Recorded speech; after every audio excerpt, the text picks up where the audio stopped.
Уважени гледачи, добар ден и добре дојдовте во уште едно ново издание на емисијата Ваш термин. Се надевам дека и денес сето ова што ќе го слушнете како информација во ова ново издание ќе биде од ваша корист се со цел нешто повеќе да дознаете околу проблемите со вашето здравје. Денеска одлучивме да поразговараме за една интересна тема. Обично кога говориме за сите проблеми со здравјето, некако кога ќе ги споменеме оние ризик фактори, секогаш се напоменува и генетски е наследна болест или проблемот со кој што се соочува некој од вас.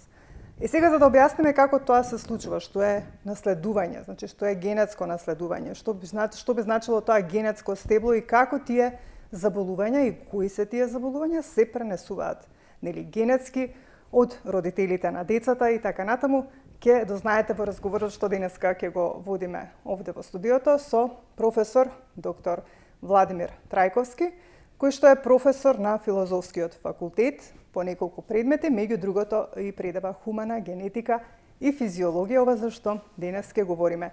Инаку тој е исто така и претседател на Македонското научно здружение за аутизам. Ќе кажеме негде при крајот на емисијата и зборува за сето она што ова здружение го работи во изминатиот период и што нели ќе следува. Доктор Владимир, ти благодарам за денес, за одвоеното време, за да направиме еден разговор за наследувањето. Да, ви благодарам и ја вам на поканата. Поздрав до сите гледачи на телевизија Сонце и на вашата реномирана емисија. Се надевам дека ќе го задржиме вниманието во следните 40 на минути на гледачите и дека ќе им биде интересна темата. Јас секогаш со големо задоволство одговорам на вашите покани и за прв пат еве оваа тема ќе обработиме. Така, да, како што кажав јас често пати кога говориме за многу проблеми нели со здравјето, велиме еден од факторите и нели генетскиот фактор, впрочем наследувањето на одреден проблем со здравјето. Па што представува, ајде да појасниме до нашите гледачи, наследувањето, односно генетското стебло? Па сега би кажал да, генетиката игра огромно влијание во сите наши животи и мораме сериозно да ја сватиме. Но тоа не значи дека се што има генетска подлога дека мора да заврши лош.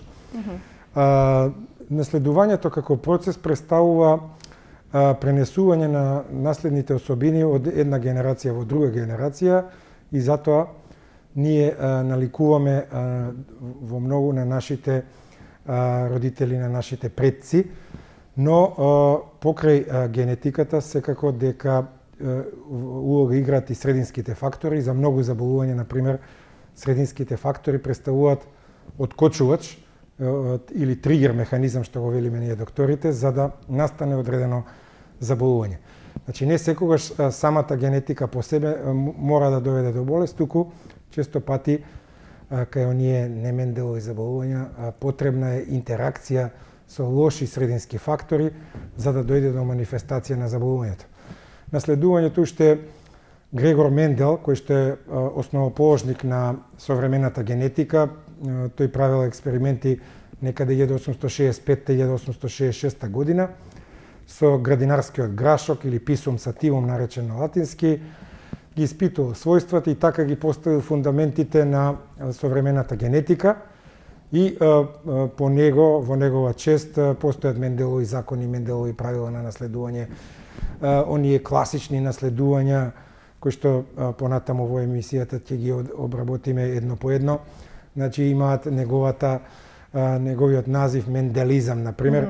Тоа значи дека тоа се видови на наследувања кои што ги следат тие негови три Менделови закони. Сега јас не би влегувал во детали од генетиката, тоа што го предам на моите студенти, но би рекол дека во хуманата генетика има повеќе видови на наследувања и во тој поделени се главно на менделизам и неменделизам.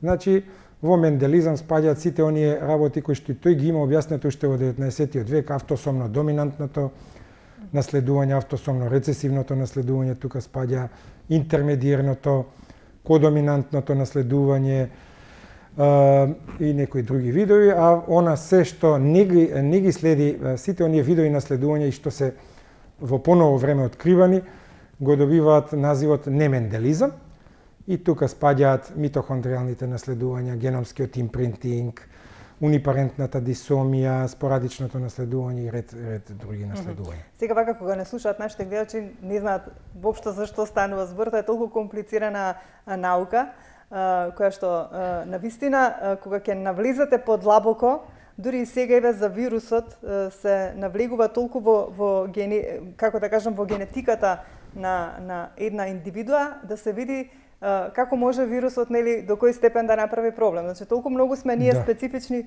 секој за себе во својот генетски код, така речено. Да. Ајде вака може да пуштате првата фотографија од режија, па да го објасниме некако тоа генетско стебло за кое што кажавме на почетокот. Што би значило ова? Така, да, само пред да го објаснам да се надоврзам на вашиот коментар во однос на ковидот. Точно е тоа дека нашата генетика игра огромна улога во тоа дали некој ќе преживее или нема да преживее и јас длабоко верувам, иако заразните заболувања се чисто средински заболувања, но нашата генетска конституција многу значи и откриени се гени кај тие што починуваат некаде во Македонија околу над 3% е смртноста, но во светот нешто помала и правени се студии, значи генетски студии, утврдени се одредени гени кои што кај некого предиспонираат лош исход. Сега да се навратиме на ова што го покажа режијата, тоа се родословни символи и како што се креира родословното стебло.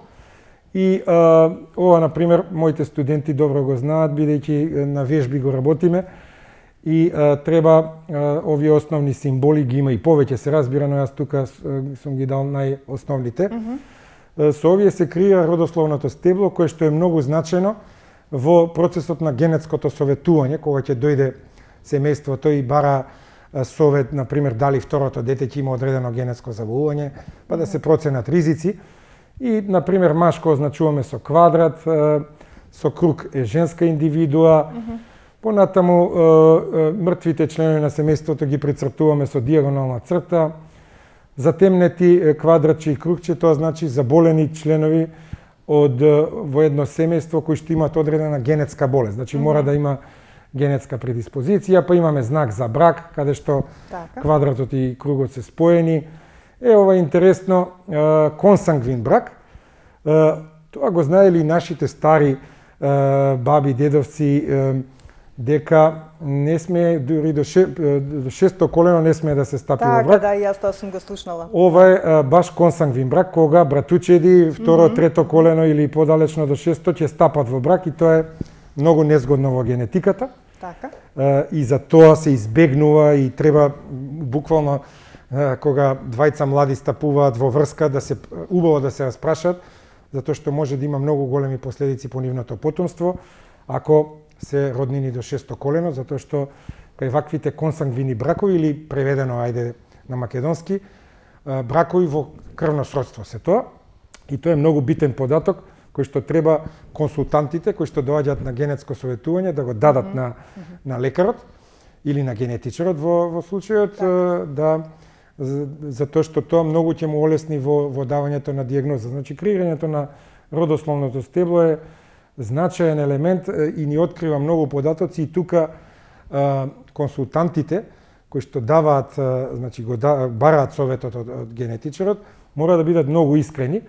И така имаме понатаму одредени други символи, сега да не кажуваме за монозиготни еднојајцеви близнаци, двојајцеви близнаци, разведен брак, таму имаме кога е прецртан истиот знак за брак, само прецртан со црта. И навистина овие символи се доста практични и се користат и му помагаат на генетичарот или на докторот кој што добро разбира генетика да навлезе.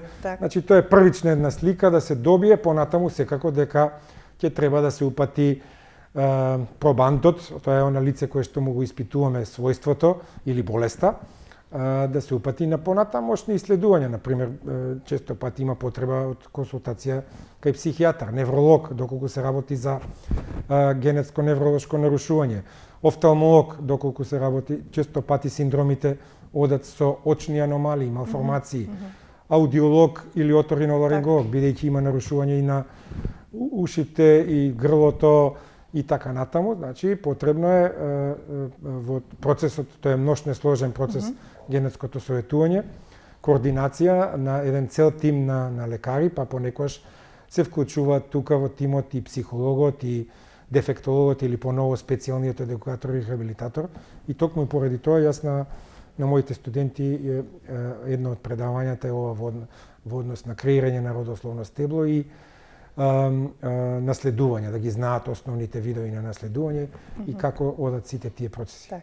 Ајде да ги објасниме кои се тие основни видови на наследување во Па да, можеме можеме да ги поминеме вака на брзина, сигурно може дека да ги на некој ќе гледам да бидам покажуваат и појасен. фотографиите од режија. Да, автосомно доминантното секогаш Така. започнуваме со тоа.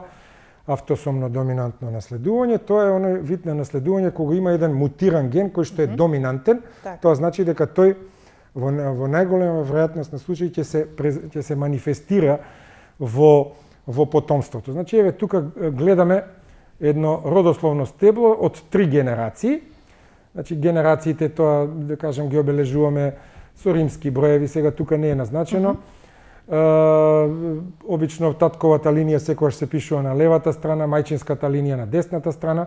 И во првата генерација гледаме еден заболен дедо и стапува во брак со баба која била здрава. Тие имаат 2 болни деца. Се работи за некој автосомно доминантно, ќе спомнам малку подоцна, и тие сега стануваат возрастни и стапуваат во брак со здрави личности и имаат свое потомство.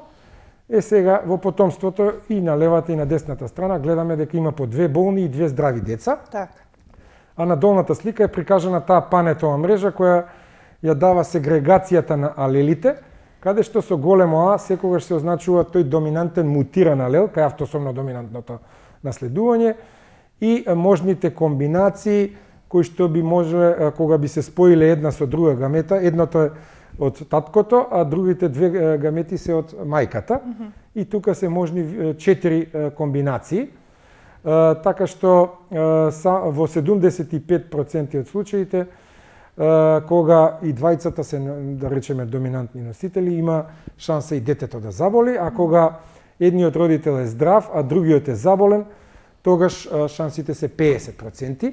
И тоа е многу битно, затоа што кога ќе биде бремена жената, доаѓа на генетичар или на генетско советување и прашува, значи има едно дете заболено, да речеме, со одредена автосомно доминантна болест, и прашува колкав е мојот ризик да и второто дете ми биде кај овие автосомно доминантни болести, кога едниот родител е заболен, а другиот е здрав, значи ги има оние 2 мали букви АА, во генетската конституција, тогаш е 50% ризикот.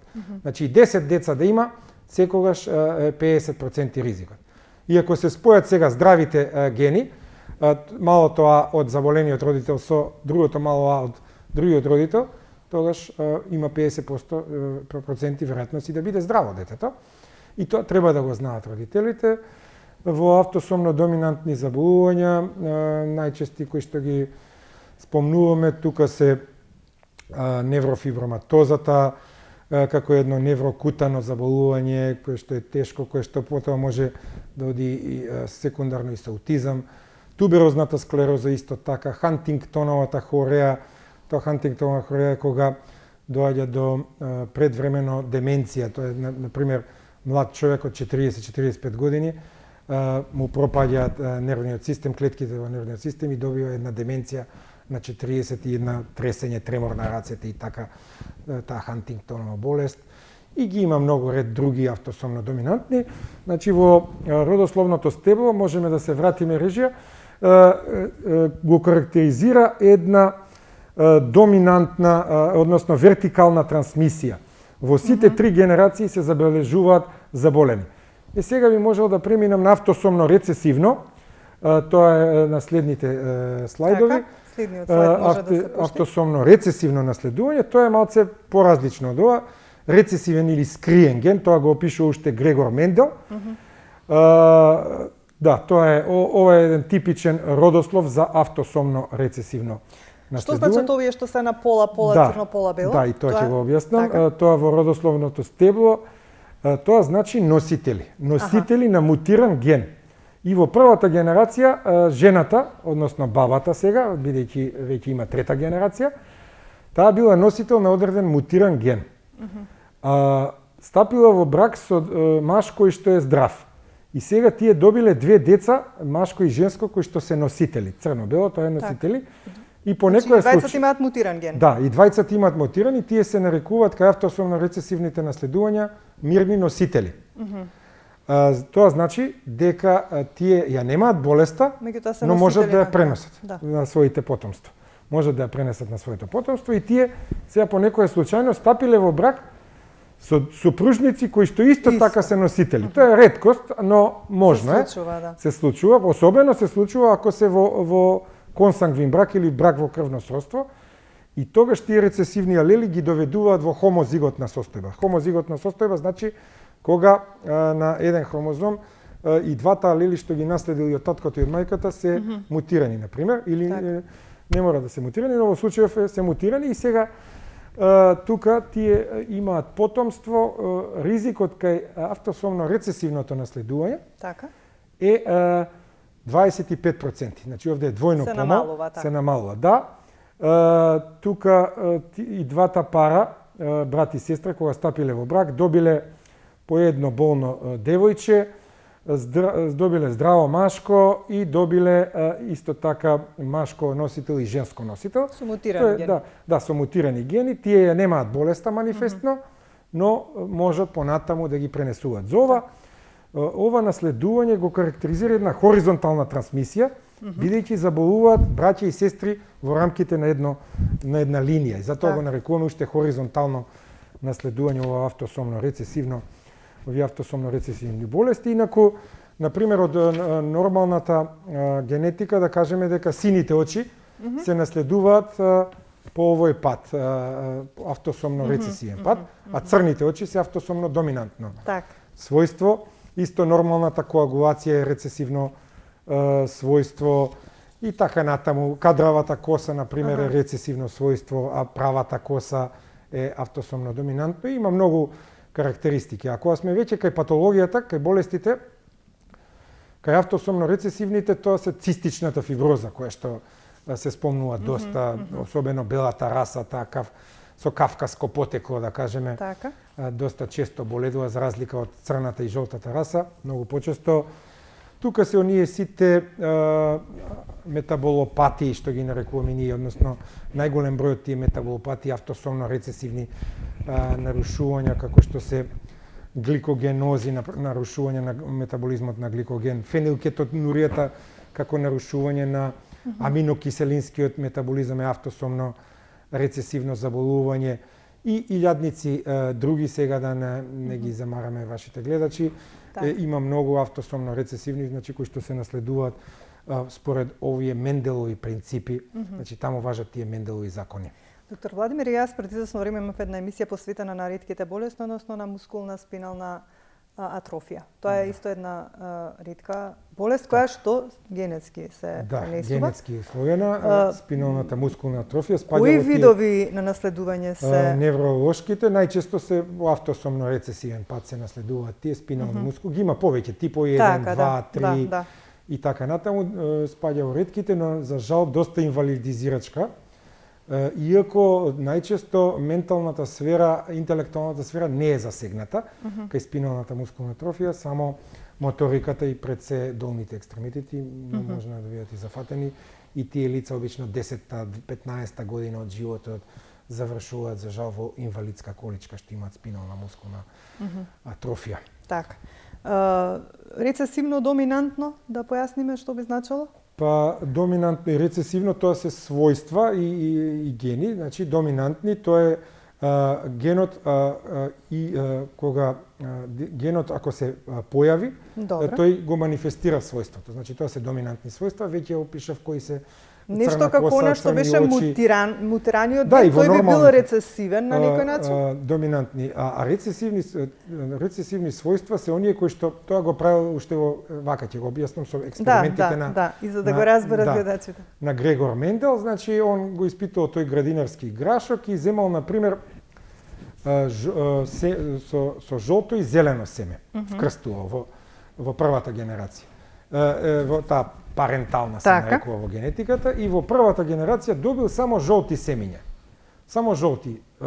И тоа е тоа доминантно својство. Значи жолтото го препокрива зеленото и тоа е доминантно. И сега во таа прва филијална генерација меѓу себе ги оплодил жолтите семиња и во втората филијална му се појавиле во сооднос, а тој бил и добар математичар, во сооднос 3:1, 3 жолти семиња и едно зелено. Така. И тоа го нарекол, зеленото својство го нарекол рецесивно.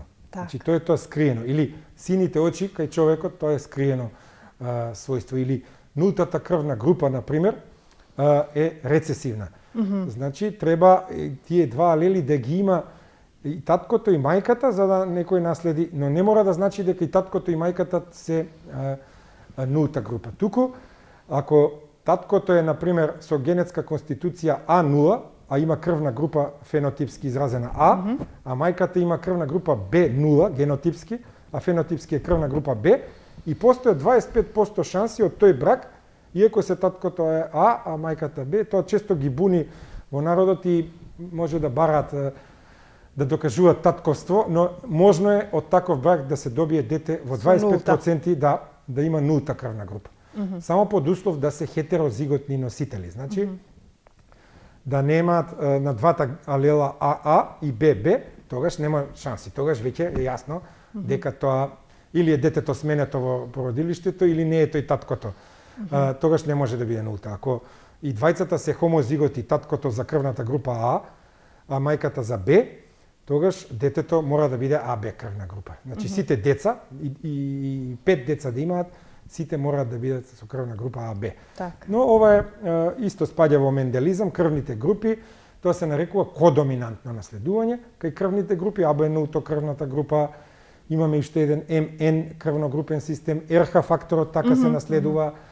РХ факторот, например, 85% од популацијата се РХ позитивни, 15% се Тоа би значило ако 20 родители се позитивни и детето ќе биде со РХ фактор позитивен или ќе биде? Не мора да значи, повторно значи зависи од алелите и таму постои ако се хетерозиготи и двајцата, можно е во 25% да имаат можност да добијат и тие РХ негативни деца. А зашто е толку важен РХ факторот, еве кога двајца нели ќе сакаат да имаат потомство, се испитува крвната група со РХ факторот, не треба да биде различен? Па значајно е, сега ќе ви објаснам, значајно е ако таткото е РХ позитивен, а мајката е РХ негативна. Добро. Во текот на бременоста РХ позитивните еритроцити, тоа е за една болест, тоа е морбус хемолитикус неонаторум или се нарекува хемолитична болест на новороденото. И после првата бременост и не постои толку опасност, но за веќе од втората натаму мора да прими рогам инекции, антитела, за да не, затоа што РХ позитивните еритроцити преминуваат преку плацентата во крвотекот на мајката и мајката создава антитела против еритроцитите на собственото дете, бидејќи тоа ги наследило од таткото. Кога е таткото РХ позитивен, тоа доминира врз негативноста, да кажам. И детето ја сензибилизира мајката да создава антитела кон тие еритроцити што се РХ позитивни. И во втората бременост доаѓа до антителата се спојуваат со еритроцитите од детето и доаѓа до една хемолиза, прскање на еритроцитите, една многу сериозна болест, тоа педијатрите многу добро знаат. И мора да дојде да се промени целокупната крв, ексангвинотрансфузија се вика тоа на новороденото, за да не дојде до тешки оштетувања на мозокот и на другите, а дури може и до смрт теоретски да дојде. Ако не се затоа секогаш се прави вакви испитувања. Да, ова особено било проблем порано, пред 50-60 години. Сега не би требало да представува. Дури и во Македонија, каде што имаме пониско ниво на медицина, не представува сериозен проблем. Што представува неменделизмот? Еве говоревме досега за ова е некако спротивно. Да, па неменделизмот, тоа се понови откривени заболувања, например, тие се оние заболувања кои што не ги следат Менделовите закони. Тука како типичен пример се надам ќе го најдат во режијата, тоа е митохондриското наследување, би го спомнал, да. Тоа е многу интересно. За прв пат е откриена кај митохондриско, не е овој слайд, значи митохондриско пишува долу, при крајот некаде. Митохондриските не е ни овој, ова се по X врзано рецесивен родослов. Ајде, тука следното гледаме да на видиме. екраните и ова X врзано доминантен родослов, тоа се полово врзани, кои што се врзани за половите хромозоми, ова е Y врзано наследување, еве да ги поминеме и тие, иако ова е се уште менделизам. На овој слайд, например, преку Y, таткото го пренесува на своите, на претходниот. Спорадичното наследување, тоа исто спаѓа, или уште ги нарекуваат во народот чат-пат, кога овие се многу тешки за генетска детекција, само еден е заболен и сега може да биде повеќе видови и еве го митохондриско, да, кај митохондриско, тоа е неменделизам. Првото заболување е откриено во 1988 година, не многу одамна, барем не за мене, иако има 33 години. Од тогаш, значи јас тогаш сум бил прва година на медицински факултет, тоа е Леберовата хередитарна оптичка невропатија. Така. Нека остане овој слайд, додека објаснувам за митохондриските.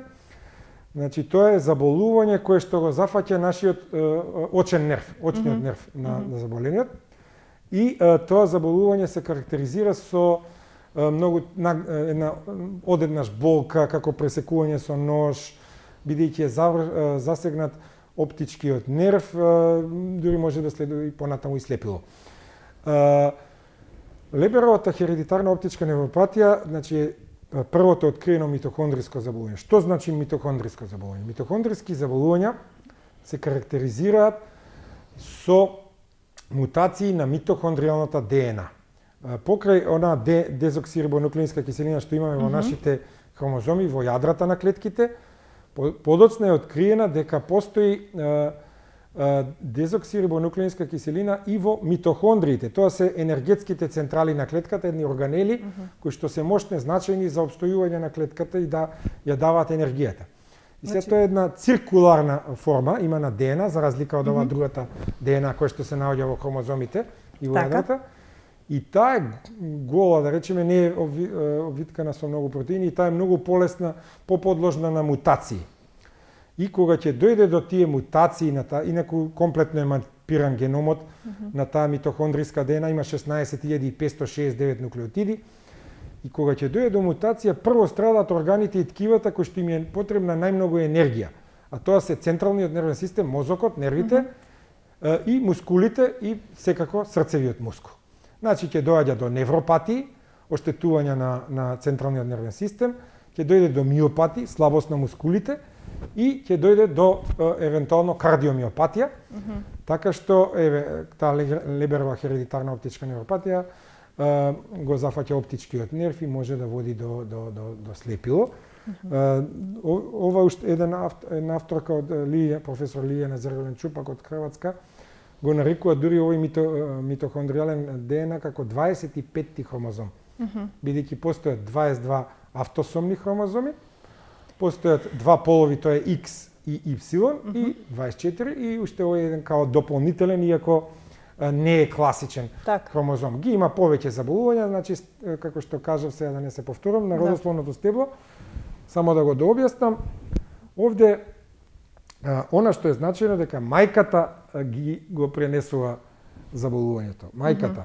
Таткото не може. На левата страна гледаме, значи во првата генерација мајката била заболена. Таа има две деца и двете се болни. Да.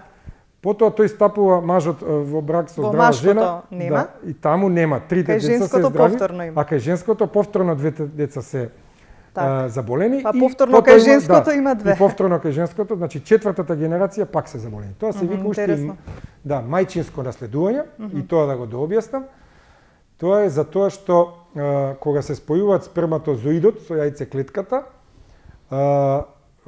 сперматозоидот ја губи само јадрото, главата од сперматозоидот влегува во јајцеклетката и оплодува, ги губи митохондрите кои што се наоѓаат во вратот и опашката понатаму, вратот и средишниот дел од сперматозоидот, и мајката во јајцеклетката на мајката останува цитоплазмата. И уште се нарекува или мајчинско или цитоплазматско наследување ова, бидејќи како што видовте мајката под наводници е виновник, односно иако тука нема вино, никој не сака да има мутација и да ја пренесува, но ете во овој даден случај, значи затоа и реков под наводници, мајката преку нејзината цитоплазма од јајцеклетката го пренесува заболувањето и потоа нејзините женски деца повторно ќе го пренесат на нивните деца и така. А машките деца не можат митохондриското заболување да го пренесат и така. А мозаицизмот што би значил, еве ако ја најдат исто фотографијата да го дообјасниме, кој е важно? Мозаицизам на кој што само би кажал, тоа е кога во еден организам постојат две клеточни линии, на пример, и има се дели на соматски и таква слика и мислам дека не ви дадов. Добро. Ова е антиципација, тоа би можеле малце подоцна, гонаден и постојат и соматски мозаицизам, тие се важни. На пример, хермафродитизмот представува еден вид на мозаицизам, тоа е кога во еден ист организам среќавате и женски и машки полови карактеристики. Па може да има и овариуми со пенис и така разни комбинации, тоа е еден од вид. Инаку кај соматскиот мозаицизам, па на соматскиот мозаицизам се објаснува старењето, настанување на некои карциноми и така натаму. Ето тоа сосем еднакво со ова сликата за антиципација. И тоа е интересен феномен во генетиката, во поново време откриен.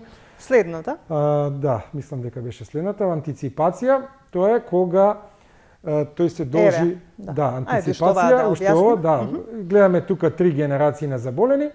Во првата мажот е заболен, на пример на 55 години го добива заболувањето, во следната неговите деца го добиваат на 48 и 50 години и во третата веќе на 40 на година. Значи, феноменот на антиципација се карактеризира со тоа што во секоја наредна генерација лицата ја добиваат порано болеста и со пожестоки симптоми, потешка клиничка слика на болеста, а тоа се должи на повторување, има едни триплети, на пример фрагилниот X синдром, тоа е еден доста значен синдром и на студентите им го предавам. Тоа е кога на X, еден од X хромозомите има едно фрагилно, лесно кршливо место, вака да бидам појасен за гледачите, и тој се манифестира со интелектуална попреченост, па може да имаат и аутизам, големи уши децата. Нормално сите на тој X хромозом би требало да имаме некаде од 6 до 50 на повторување на CGG, цитозин, гванин, гванин, триплет на бази, азотни бази, кои што се дел од ДНА. Носителите на премутација имаат од 51 до 200 повторувања на тој FMR1 ген се нарекува генот кој што е мутиран на тој X хромозом, на долгиот крак, и за да се манифестира целосна болеста треба да има над 200 такви повторувања и во секоја наредна генерација се мултиплицира бројот на повторувања и заради тоа болеста се јавува порано и со пожестока симптоматологија. Тука и исто така на тој феномен главно ги засега тие автосомно доминантни болести и на феноменот на антиципација тука и Хантингтоновата хореја се припишува и така и ред други заболувања. Колку е генетиката сложена наука? Па и сложена, ама и интересна. Интересна, да. Така, предизвик е за мене веќе од 97 година се занимавам. И јас имав можност во своето образование да учам дел од генетиката, многу мал дел од ова што вие го предавате, меѓутоа сепак значаен за, како што видите, да ви биде интересно да ги согледате работите. Тоа беше на средно насочено образование биотехнологија во Никола Карев, имавме предмет генетика. Така да, навистина да, интересна наука. Никола Карев беше биотехнолошка гимназија и вие неколку генерации. И вие имавте навистина ни одлични презнања од биологија и кој што ги опфаќа генетиката како гранка на Да, многу интересно. Тука некаде би сакала да го заокружиме овој разговор околу наследувањето, бидејќи немам уште многу време, би сакала малку да кажеме и за она што го споменав на почетокот, сте председател на Сдруженијето, на Македонското научно здружение за аутизам. Како стојат работите? Веќе година дена и повеќе сме во пандемија на COVID. Успеавте ли нешто, некоја активност да направите? Скоро 14 месеци, да. Ние не застанавме. За овие 14 месеци навистина имавме доста активности. Тоа што ни недостасува, тоа се оние патувања и конгреси, конференции, каде што можеме да споделиме и да научиме и ние нешто ново во Сдруженијето со моите колеги и колешки. Значи, веднаш ние се преструктуриравме на електронско учење и електронско споделување на знаењата и почнавме вебинари да организираме.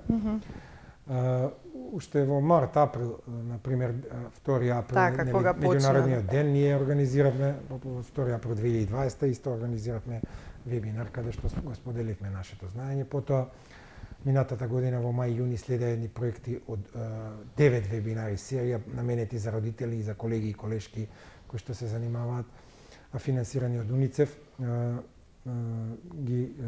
Имавме стотици и стотици учесници на тие вебинари, исто така и студентите се вклучуваа, оние кои што пројавија интерес за тие вебинари.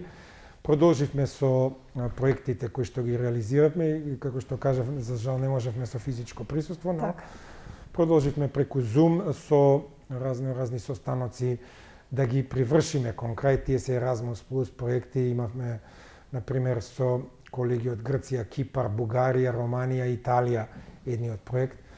Тој ќе следуваат сега, ќе го кажам тоа веројатно на подоцна како најава за оиднина. Потоа исто така објавивме прирачник со колешката магистар Ивана Василевска Петровска, прирачник за родителите. Така. Кој што е доста интересен и опфаќа како тие да се снајдат во разни ситуации. Тој го финансираше канцеларијата на УНИЦЕФ во Македонија и е доста сликовит, во боја е направен со висок квалитет на хартијата и слики одлични. Тој исто така е достапен, покрај тоа што го поделивме доста во цврста копија, е достапен и на нашата веб страница на Македонското научно сдружение за аутизам, слободно да се симнува. На 3 јазици, македонски, англиски и албански јазик е направен. Вложивме доста напор, излезе во јули, во сред лето баш излезе. Так. Понатаму следува други вебинари и конференции на кои што учествувавме со странци и некаде во декември започнавме со проект од општина Карпош да едуцираме наставници, потоа стручни соработници од основните училишта на територијата на општина Карпош, бидејќи има тие конкурси, ние го конкуриравме и добивме одредени средства со тројца мои колеги, тука би ги спомнал господин Стојан Андонов, потоа професорот Илиевски од Институтот за социјална работа и колешката Александра Карагирова од Старс центарот, кои што беа учесници и еден мултидисциплинарен тим. Одржавме 10 вебинари, тоа беа декември, јануари и февруари оваа година. И во меѓувреме исто така во февруари започнавме еден проект каде што Комерцијална банка ни додели средства, повторно вебинари со родители и ова е интересно каде што родителите можат да видат доста корист.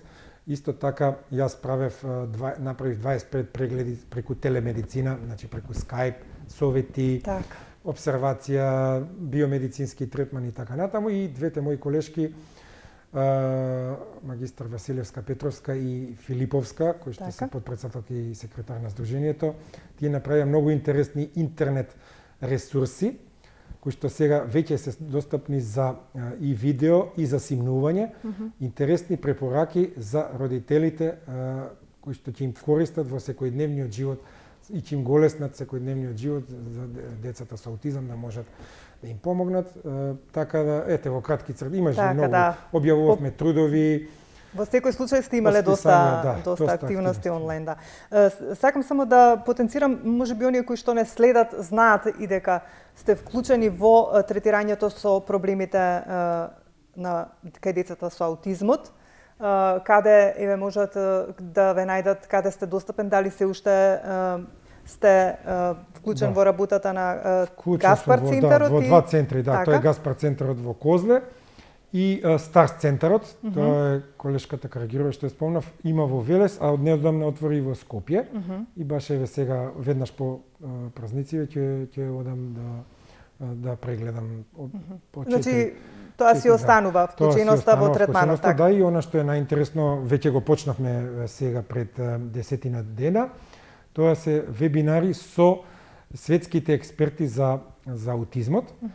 Значи, јас на моја иницијатива успеав да донесам врвни имиња, веќе реализиравме два, професор доктор Фред Волкмар, кој што има околу 65.000 пати е цитиран на Google Scholar, че еден алфа и омега во аутизмологијата. Сега неодамна ни беше минатиот понеделник гостин професор доктор Мануел Казанова, кој што одржа едно феноменално предавање за една нова метода. Во мај можеме да ги најавиме, тука е мојата драга колешка Паула Бартоломеус од Холандија, која што работи со RIATouch фондацијата и која што е издавач на списанието кој што јас го уредувам, Journal for RIATouch Therapy and Developmental Diversity, па ни доаѓа доктор Сузан Овенс од САД за една интересна теорија за оксалатите и диета без оксалати, како ја подобро клиничката слика кај аутизмот, за да во јуни финишираме со исто така двајца врвни, тој е професор Тони Чермен од King's College во Лондон. Тој има, например, над 40.000 цитираности на Google Scholar и последен е професорот Свен Болте од Каролинска институтот во Шведска, па после ќе видиме за есен дали ќе продолжиме со овие светски експерти. Професоре Владимир, кај нас како стојат работите со аутизмот? Дали можете да забележите дека се зголемува бројот на дечиња со аутистичен спектар или како стојат? Можеме ли еве година дена поминат кога имавме впрочем токму емисија за аутизмот и се надевам дека и во некое следно издание ќе се договориме да направиме уште една емисија. Оваа сакавме да биде малку нешто нели поинаку, да доставиме до нашите гледачи. Имате ли увид во состојбата? Можеме ли да кажеме некои точни информации? Статистика конкретна за жал нема во Македонија, нели бидејќи меѓутоа она што вие еве можете да го забележите. Како што се зголемува во светот, така се зголеми во Македонија, значи постојано има некаква потреба во изминатите 2-3 месеци, тоа го правев преку Skype, заради изголемување на бројот на пациенти со COVID и целата епидемиолошка слика, но постојано има, значи сега да не шпекулирам многу, но на мојот личен впечаток е дека се зголемува и на светско ниво 1 на 54 веќе е во Америка. Значи нивната преваленција, едно новородено на 54 деца новородени развива аутистичен спектар на нарушување. И јас сум убеден дека и во Македонија се зголемува, така што доста ќе дојдат познати преку други, стигаат до мене, бараат помош, совет. Сега треба да... Ние имавме една студија и тоа го покажавме, ама таа беше во 2005 година. Потребна е една екстензивна епидемиолошка студија, за која би застанало Министерството за здравство, например, за да се одреди попрецизно бројот и да се увиди дека и да се докаже со бројки. Инаку ние имаме наши бројки во Македонското научно здружение со аутизам, со кои што гледаме дека од година во година има еден пораст. И сега мораме да признам дека сите не доаѓаат кај нас, сите деца и сите родители, така што има многу кои што не се регистрирани. И тоа треба државата повеќе да земе во своји раце, да ја земе таа работа и да направи таа екстензивна епидемиолошка студија, за да добиеме приближно некоја бројка која што одговара на реалната. Ние сега имаме една подпроцената бројка во Македонија. И така. Се надевам дека во некое следно издание веќе се договориме пак да кажеме многу повеќе информации околу овој проблем, се со цел нели да оние родители кои што ќе ги слушаат информации навреме да осознаат ако имаат некој таков проблем и да побараат помош. Ви благодарам за денес.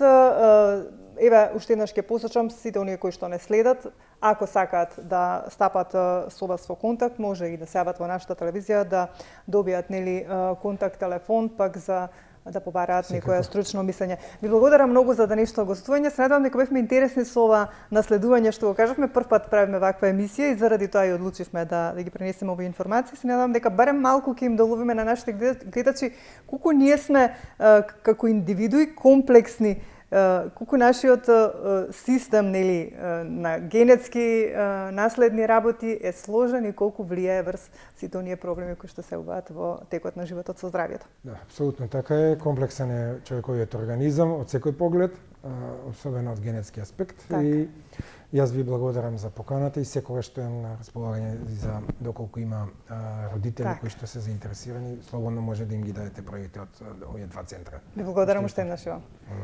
Почитувани гледачи, тука ќе ви се заблагодарам јас за вашето внимание. Ви посакувам пријатен и убав остаток од денот. Имајте добро здравје, грижете се за своето здравје, чувајте се, ние повторно се гледаме за 7 дена во исто време.